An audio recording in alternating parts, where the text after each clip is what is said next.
My sisters and brothers, I greet you all with the love and peace of the Lord.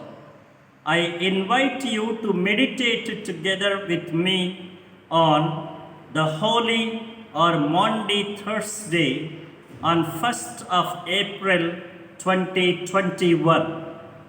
The focus of our reflection: love lives on in humility, sanctity, and fidelity.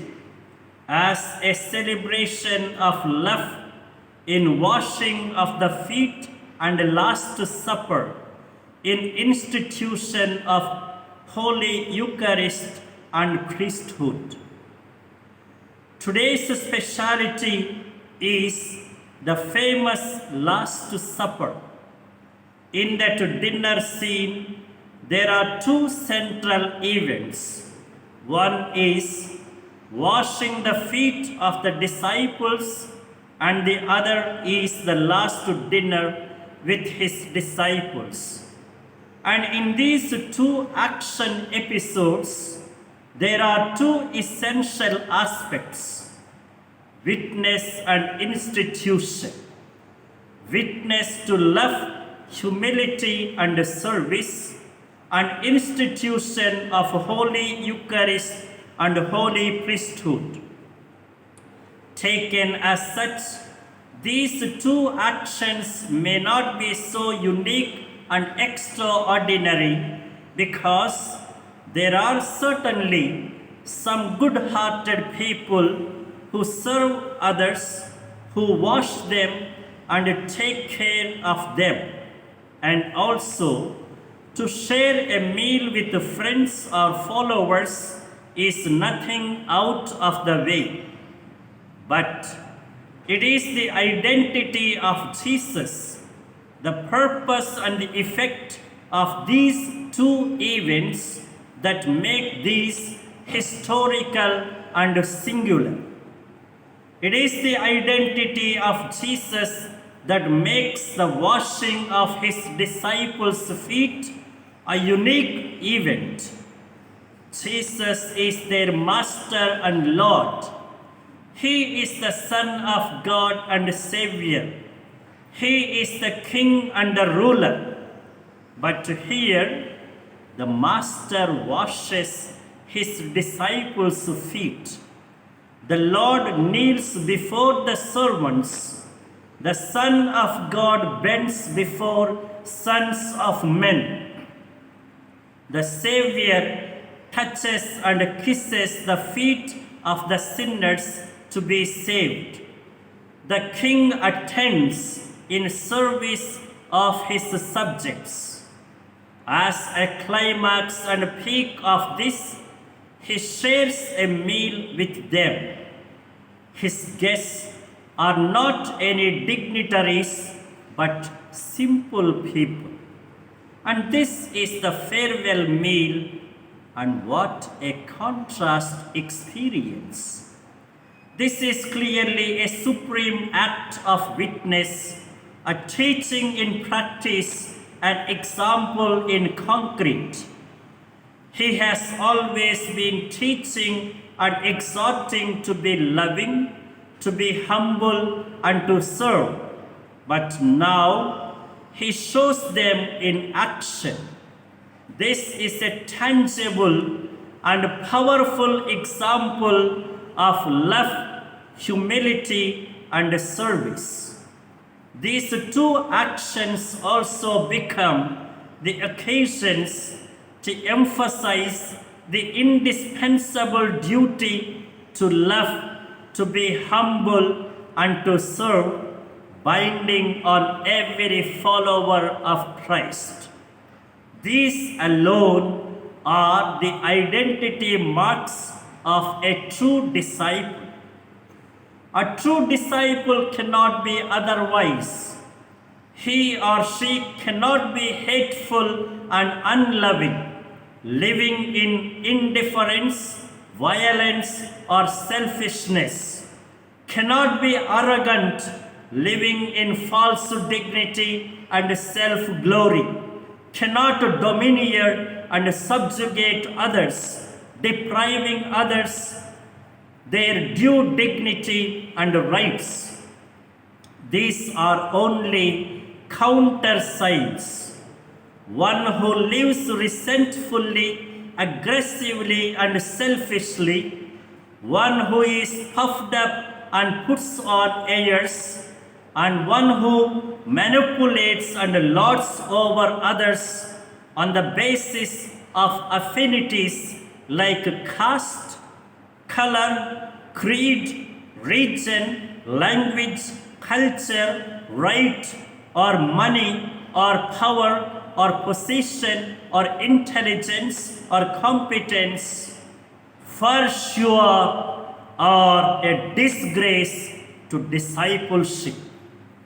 But these lessons and experience of love, humility, and service cannot be just limited only to those few moments, as it happens many times in our case, that a good number of our beautiful and inspiring experiences are so sadly limited only to some special occasions. Many unfortunately suffer from short-time memory, convenient forgetfulness, and selective practice, especially with regard to God and good matters. But Jesus wants these triple principles to continue forever, even after his physical separation. They will enliven and transmit his presence and action for all times.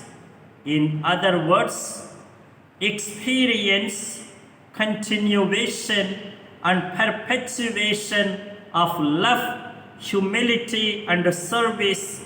This, in simple, is the prime purpose of the Last Supper.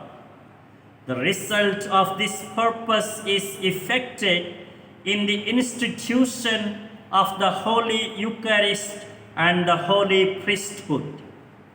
Both the Eucharist and the priesthood are nothing but the sacred sacraments which contain this experience and continue and foster the presence and action of the Lord in love, humility, and service. Every time Eucharist and priesthood are celebrated, the Lord is present and active, and we are drawn to him in love, humility, and service. Thus, on one hand, we are drawn to the Lord and bound with him, and also draw grace in light and strength from him. On the other hand, we are also drawn to one another and bound with each other in one community and humanity, and are also charged to live and witness love, humility, and service. Eucharist and priesthood are thus so sacred and noble because they are containers and transmitters of the personal presence of the Lord in the sacramental celebration and the testified and concretized presence of the Lord in witnessing a life of love, humility, and service. In this context, a series of self-checking questions should be posed to us quite sincerely. How is our attitude and devotion toward the Holy Eucharist?